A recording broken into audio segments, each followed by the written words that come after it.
I've been told I have a good voice for ASMR. I've experimented with it a few times. I'll make a video here, a video there, occasional vines through the years, but not much focus on it. I know there's a whole art to it, with crinkling and such, scratching. But I think I'll just speak softly and go with that.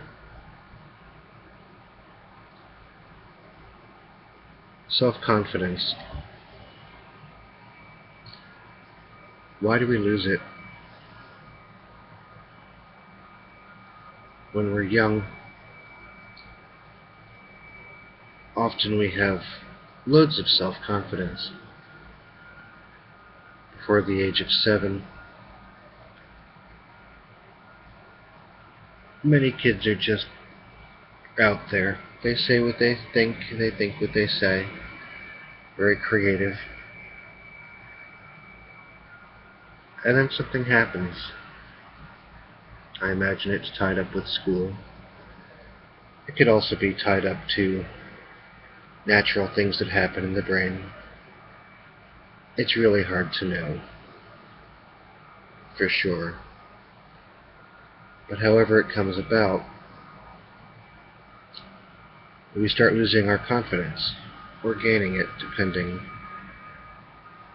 on how we're treated and how we respond to that treatment by other people.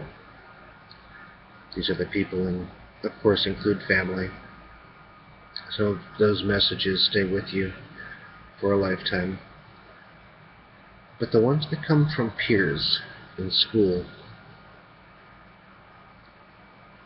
they're strange because you don't always remember who said something. Maybe somebody made fun of your voice, or the way you looked. You don't always remember who. It feels like it's everybody. Everybody says this about me.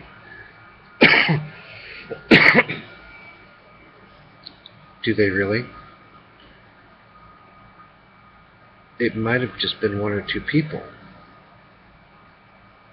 But the shock and pain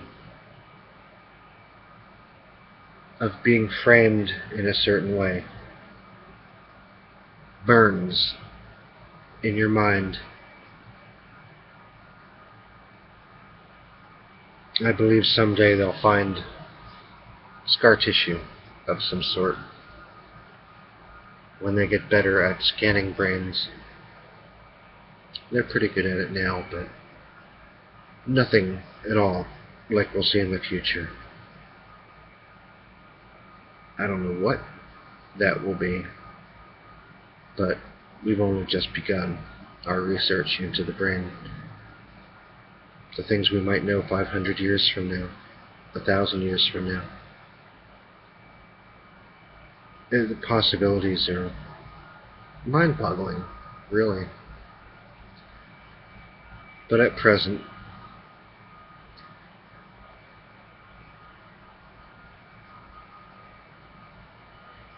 if you're called something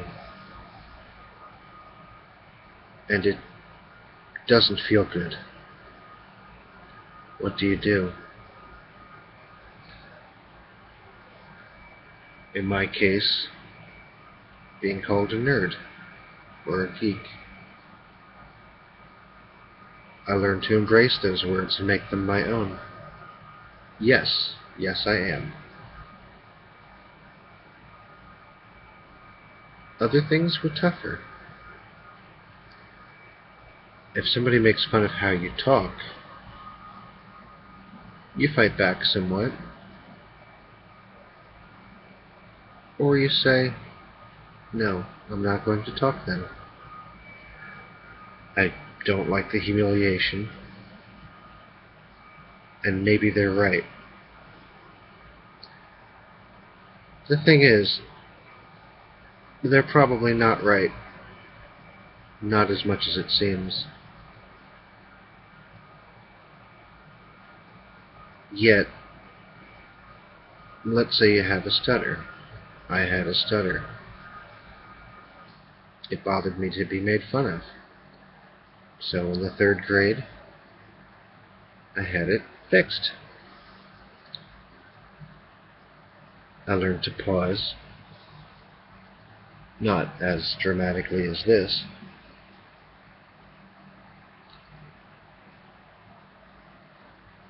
and it helped me conquer the stutter. By 4th grade, it was gone. But something remained. A little hole, a little gap inside of my mind, in between thoughts and output.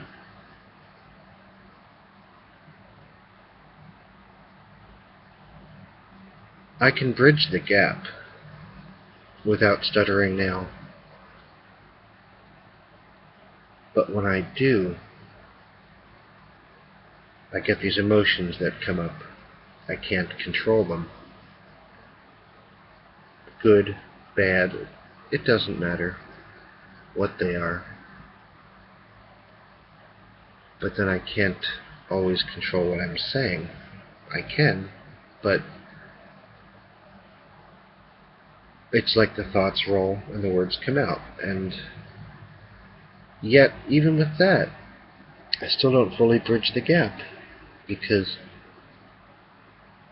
even when I'm in babble mode, which isn't often, I'm sitting inside of that gap, watching myself say these things. And I just watch in horror sometimes when words come out that I realize, oh, they have an impact I didn't want.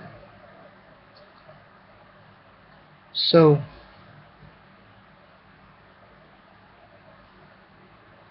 self-confidence.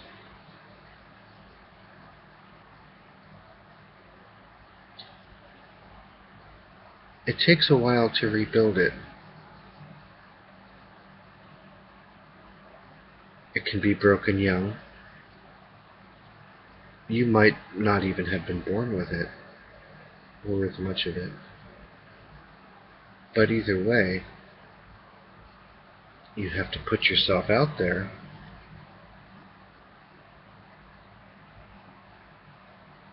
One of the good ways to start is making little videos. I've made 11,000 or 12,000 vines, for example, 6 seconds each. Not all of them have me talking, but many do, certainly 1/2 to 3/4. And the first few weeks were tricky because I had to hear my own voice in the way that other people hear it, rather than the way that I hear it inside of my head.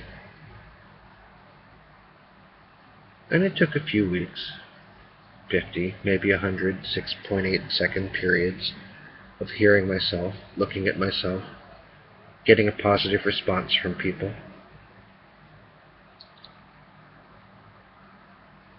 And the occasional negative. But the occasional negative, it wasn't even worth worrying about. It hurt. For a moment I was back in the 3rd grade, 2nd grade, 1st grade.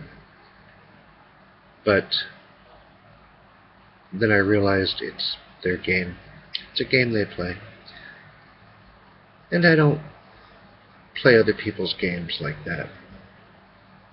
I have my own answers. I play my own games. And my game is I will sometimes make a friend out of a hater. Or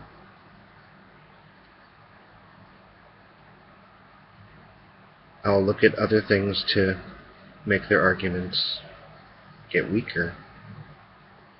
They often have no subscribers, no followers. They're hiding. And I feel pity for them because usually they don't have that many friends. Sometimes they do, but more often than not they don't.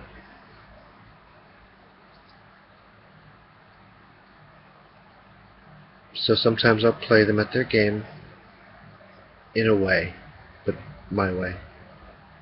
And it will be saying, hey, your opinion will be valid when you made some finds.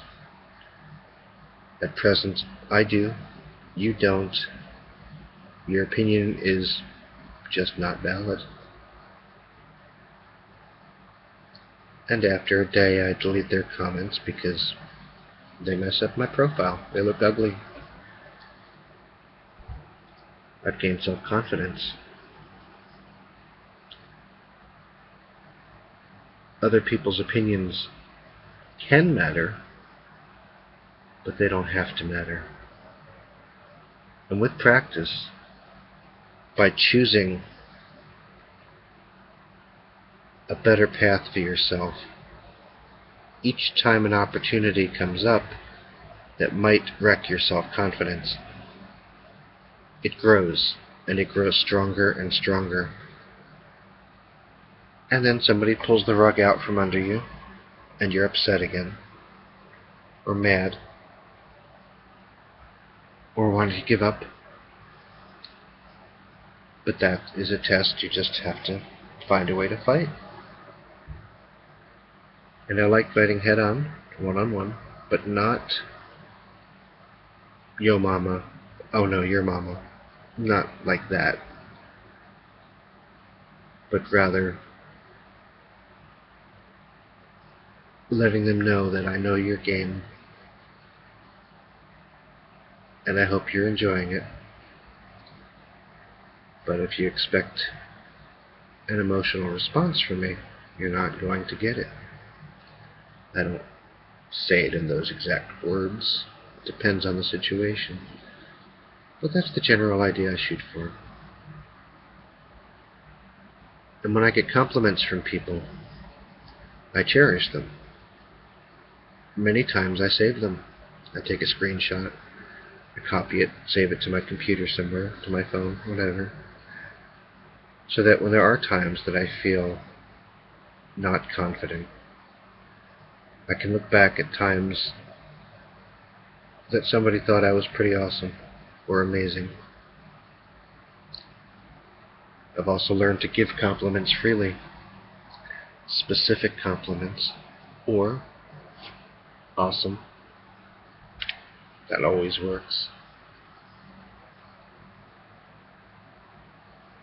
And if you help other people build their self-confidence, you find your own self-confidence rising. And the force you get of self-confidence is very powerful when you've used your ancient hurt to fuel fixing other people and yourself in the process. And that's about all I have to say about self-confidence at the moment. I'm surprised I talked for this long. I'll be even more surprised